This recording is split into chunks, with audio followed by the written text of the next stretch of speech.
BA 5th semester political science ತೆಗೆದುಕೊಂಡಂಥ ವಿದ್ಯಾರ್ಥಿಗಳಿಗೆ ಈ ಒಂದು ವಿಡಿಯೋಗೆ ಪ್ರೀತಿಯ ಸ್ವಾಗತ.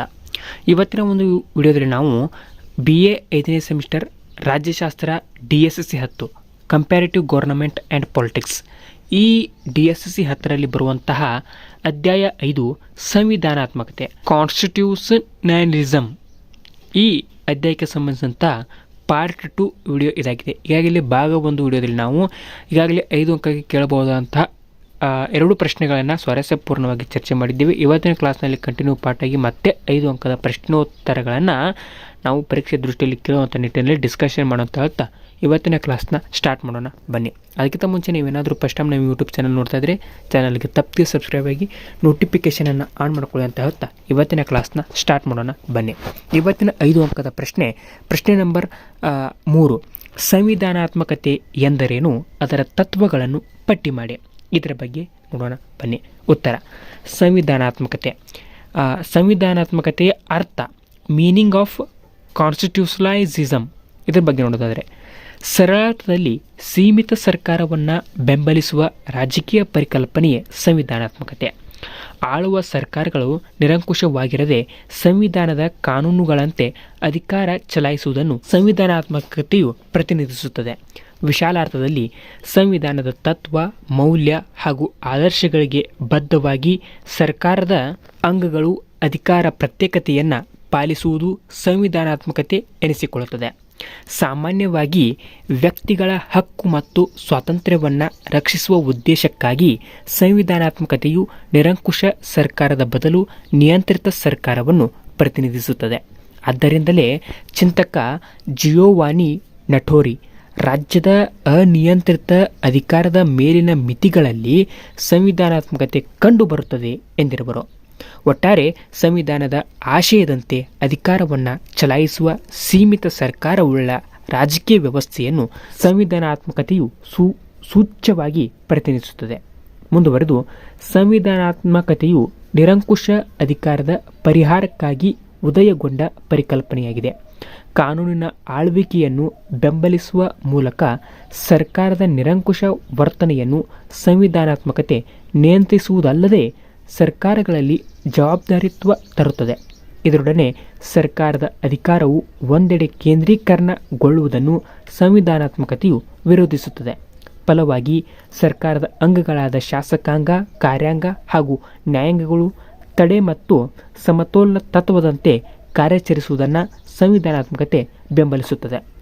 ಸರ್ಕಾರವೊಂದು ಆಳುವವರ ಇಚ್ಛೆಯ ಬದಲು ಸಂವಿಧಾನಿಕ ಇಚ್ಛೆಗೆ ಒಳಪಟ್ಟು ಕಾರ್ಯಾಚರಿಸುವುದನ್ನು ಸಂವಿಧಾನಾತ್ಮಕತೆ ಪ್ರತಿನಿಧಿಸುತ್ತದೆ.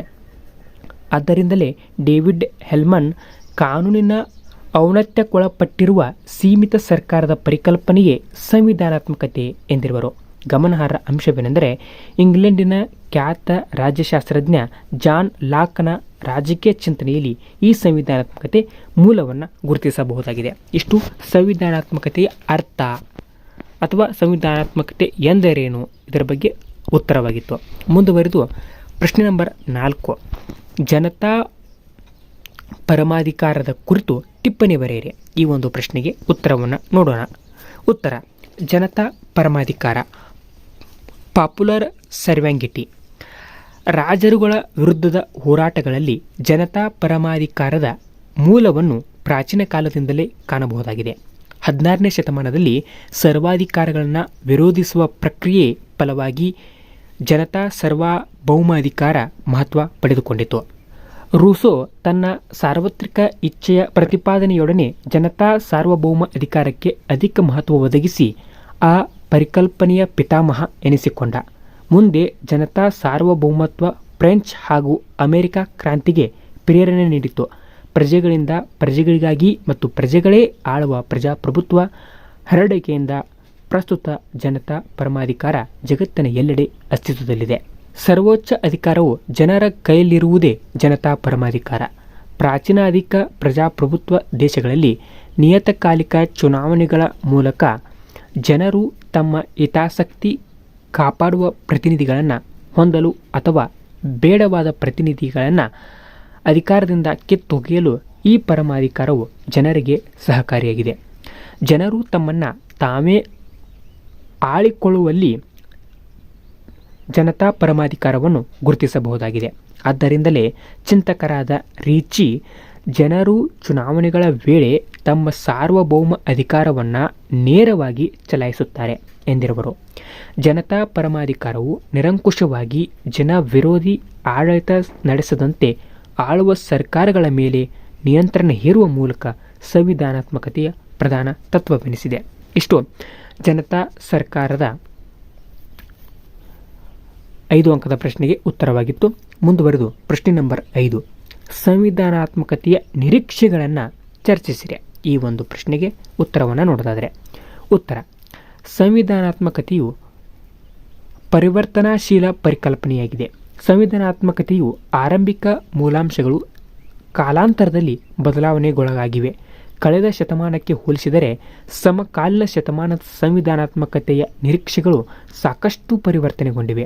ಈ ಮುಂದೆ ಅಥವಾ ಕೆಳಗಿನ ಬೆಳವಣಿಗೆಗಳನ್ನು ಪ್ರಸ್ತುತ ಸಂವಿಧಾನಾತ್ಮಕತೆಯಿಂದ ನಿರೀಕ್ಷಿಸಲಾಗುತ್ತದೆ.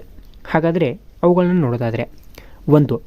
ಕಾನೂನಿನ ಆಳ್ವಿಕೆಯ ಪರಿಣಾಮಕಾರಿ ಪಾಲನೆ. ಕೆಲವರು ತಮ್ಮನ್ನು ಉನ್ನತವೆಂದು ಭಾವಿಸುವ ಪರಿಪಾಠವಿದೆ. ಈ ಬೆಳವಣಿಗೆ ನಿರಂಕುಶ ಹಾಸುಹೊಕ್ಕಾಗಿದೆ. ಸಂವಿಧಾನಾತ್ಮಕತೆಯು ತನ್ನ ತತ್ವವಾದ ಕಾನೂನಿನ ಆಳ್ವಿಕೆಯು ಕಟ್ಟುನಿಟ್ಟಿನ ಜಾರಿಯ ಮೂಲಕ ಪ್ರಸ್ತಾಪಿತ ವಿದ್ಯಮಾನವನ್ನು ನಿರ್ಮೂಲನೆಗೊಳಿಸಬಹುದೆಂಬ ನಿರೀಕ್ಷೆಯಲ್ಲಿ ಮನುಕುಲವಿದೆ. 2. ನಿರಂಕುಶ ಸರ್ಕಾರದ ಸಮರ್ಪಕ ನಿಯಂತ್ರಣ. ಸರ್ಕಾರದ ಅಂಗಗಳು ಅಧಿಕಾರ ಪ್ರತ್ಯೇಕತೆಯ ತತ್ವದಂತೆ ಸ್ವತಂತ್ರವಾಗಿ ಸಂವಿಧಾನಿಕ ನಿಯಮಗಳಂತೆ ಕಾರ್ಯಾಚರಿಸಬೇಕು. ಆದರೆ ಉಳಿದ ಅಂಗಗಳನ್ನು ನಿರ್ಲಕ್ಷಿಸಿ ಪ್ರಬಲಗೊಳ್ಳಲು ಸಹಜವಾಗಿ ಸರ್ಕಾರದ ಪ್ರತಿಯೊಂದು ಅಂಗ ಪ್ರಯತ್ನಿಸುತ್ತಿರುತ್ತದೆ.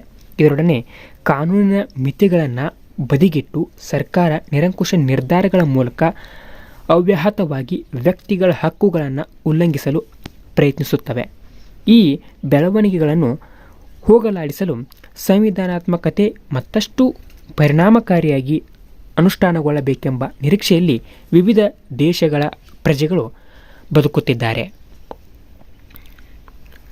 3. ತಡೆ ಮತ್ತು ಸಮತೋಲನದ ಅನುಷ್ಠಾನ. ಸರ್ಕಾರದ ಒಂದು ಅಂಗದ ಅಧಿಕಾರವು ಮತ್ತೊಂದು ಅಂಗದ ಅಧಿಕಾರದ ದುರುಪಯೋಗವನ್ನು ಪಡೆಯಲು ಅವಕಾಶವಿದ್ದು, ತನ್ಮೂಲಕ 3 ಅಂಗಗಳು ಸಮತೋಲಿತ ಅಧಿಕಾರವನ್ನು ಚಲಾಯಿಸಲು ನೆರವಾಗುವುದೇ ತಡೆ ಮತ್ತು ಸಮತೋಲನ ತತ್ವವಾಗಿದೆ. ಉದಾಹರಣೆ: ಅಮೆರಿಕದಲ್ಲಿ ಶಾಸಕಾಂಗವಾದ ಕಾಂಗ್ರೆಸ್ಸು ರಾಷ್ಟ್ರ ವಿರೋಧಿ ಕಾನೂನುಗಳನ್ನು ರಚಿಸಿದರೆ ಕಾರ್ಯಾಂಗದ ಅಧ್ಯಕ್ಷ ತನ್ನ ವೀಟೋ ಅಧಿಕಾರವನ್ನು ಬಳಸಿ ಅದರ ಅನುಷ್ಠಾನವನ್ನು ತಡೆಯಬಹುದಾಗಿದೆ. ಅಂತೆಯೇ ಜನ ವಿರೋಧಿ ನೀತಿಗಳನ್ನು ಕೈಗೊಳ್ಳುವ ಅಧ್ಯಕ್ಷನ ಕ್ರಮವನ್ನು ಆಯವ್ಯಯಕ್ಕೆ ಅಂಗೀಕಾರ ನೀಡದೆ ತಡೆಯುವ ಮತ್ತು ಅಧ್ಯಕ್ಷನನ್ನು ಪದಚ್ಯುತಿಗೊಳಿಸುವ ಅಧಿಕಾರದ ಮೂಲಕ ಕಾಂಗ್ರೆಸ್ಸು ಅಧ್ಯಕ್ಷನನ್ನು ನಿಯಂತ್ರಿಸುವುದು. ಮುಂದುವರೆದು ನ್ಯಾಯಾಂಗವು ಸಂವಿಧಾನ ವಿರೋಧಿ ಕಾಂಗ್ರೆಸ್ಸಿನ ಶಾಸನ ಮತ್ತು ಅಧ್ಯಕ್ಷನ ಆದೇಶಗಳನ್ನು ಪರಿಶೀಲನೆಗೊಳಪಡಿಸಿ ರದ್ದುಗೊಳಿಸುವ ಅಧಿಕಾರವನ್ನು ಚಲಾಯಿಸಿ ಶಾಸಕಾಂಗ ಮತ್ತು ಕಾರ್ಯಾಂಗವನ್ನು ನಿಯಂತ್ರಿಸಲು ಅವಕಾಶವನ್ನು ಪಡೆದಿದೆ. ಹೀಗೆ ಪ್ರತ್ಯೇಕತೆಯ ನಡುವೆಯೂ ಸರ್ಕಾರದ 3 ಅಂಗಗಳು ಪರಸ್ಪರ ನಿಯಂತ್ರಣಕ್ಕೊಳಪಟ್ಟು ಸಮಾನ ಸಂವಿಧಾನದತ್ತ ಅಧಿಕಾರಗಳನ್ನು ಚಲಾಯಿಸುವ ವಾತಾವರಣವನ್ನು ಸೃಷ್ಟಿಸುವುದು ಸಂವಿಧಾನಾತ್ಮಕತೆಯ ಜವಾಬ್ದಾರಿಯಾಗಿದೆ. ಇನ್ನು 4. ಮೂಲಭೂತ ಹಕ್ಕುಗಳ ಸಂರಕ್ಷಣೆ. ಸಂವಿಧಾನವು ತನ್ನ ಪ್ರಜೆಗಳಿಗೆ ಅಗತ್ಯವಾದ ಮೂಲಭೂತ ಹಕ್ಕುಗಳನ್ನು ಒದಗಿಸಿರುತ್ತದೆ. ಪ್ರಜೆಗಳ ನಾಗರಿಕ ಜೀವನಕ್ಕೆ ಪೂರಕವಾದ ವೈಯಕ್ತಿಕ ಆಸ್ತಿಯ ಮತ್ತು ಸ್ವಾತಂತ್ರ್ಯದ ಹಕ್ಕುಗಳೊಡನೆ ಧಾರ್ಮಿಕ, ಸಾಂಸ್ಕೃತಿಕ, ಶೈಕ್ಷಣಿಕ, ರಾಜಕೀಯ ಹಕ್ಕುಗಳನ್ನು ಕಲ್ಪಿಸಿರುತ್ತದೆ. ನ್ಯಾಯಾಂಗದ ರಕ್ಷಣೆಯುಳ್ಳ ಪ್ರಜೆಗಳ ಮೂಲಭೂತ ಹಕ್ಕುಗಳನ್ನು ಸಂವಿಧಾನ ತಿದ್ದುಪಡಿಯ ಹೊರತು ಬೇರ್ಯಾವ ವಿಧಾನದ ಮೂಲಕ ರದ್ದುಗೊಳಿಸಲು ಅವಕಾಶವಿರುವುದಿಲ್ಲ. ಜೊತೆಗೆ ಸರ್ಕಾರ ಹಕ್ಕುಗಳ ಉಲ್ಲಂಘನೆ ಮುಂದಾದರೆ ನ್ಯಾಯಾಂಗವು ಅವುಗಳ ರಕ್ಷಣೆಗೆ ಧಾವಿಸಬೇಕು. ಹೀಗೆ ಮೂಲಭೂತ ಹಕ್ಕುಗಳ ಸಂರಕ್ಷಣೆಯನ್ನು ಕಾಪಾಡುವಲ್ಲಿ ಸಂವಿಧಾನಾತ್ಮಕತೆಯ ನಿರೀಕ್ಷೆ ಇಮ್ಮಡಿಗೊಂಡಿದೆ. 5. ಹೊಣೆಗಾರಿಕೆಯ ಹೆಚ್ಚಳ. ಅಧಿಕಾರ ಚಲಾಯಿಸುವ ಸರ್ಕಾರಗಳು ಮತ್ತು ಅಧಿಕಾರಶಾಹಿ ವರ್ಗ ಪ್ರಜೆಗಳಿಗೆ ಉತ್ತರದಾಯಿಯಾಗಿರಬೇಕೆಂಬುದು ಸಂವಿಧಾನಾತ್ಮಕತೆಯ ಆದರ್ಶ.